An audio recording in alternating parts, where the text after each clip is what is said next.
కాకినాడ నగరంలో ట్రాఫిక్ సీఐలు Ramesh Ramarao special drive నిర్వహించారు. కాకినాడలో 40 బైక్లను ట్రాఫిక్ పోలీసులు సీజ్ చేశారు కూడా.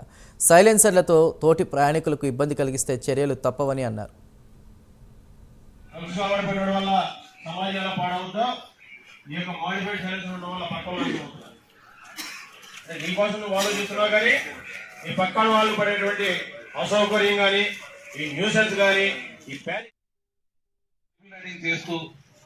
సెల్ ఫోన్ మాట్లాడుకుంటూ అలాగే సైలెన్సర్ మోడిఫైడ్ సైలెన్సర్ని ఫిట్ చేసుకుని రోడ్డు మీద భయభ్రాంతులకి గురి చేస్తూ బమ్ బమ్ బమ్ అనేది చేసేటువంటి సౌండ్స్ కి సంబంధించినటువంటి ఈ టైప్ ఆఫ్ మన దగ్గర పెట్టుకుని జనాల్ని భయభ్రాంతులకు గురి చేస్తున్నాం.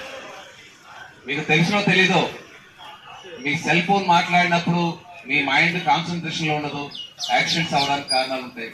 హెల్మెట్లు పెట్టుకోవట్లేదు. అంతేకాకుండా ఈ సైలెన్సర్ 60 డెసిబెల్ దాటిందంటే దానివల్ల చెవులకి రంధ్రం పడే అవకాశాలు ఎక్కువ ఉంటాయి.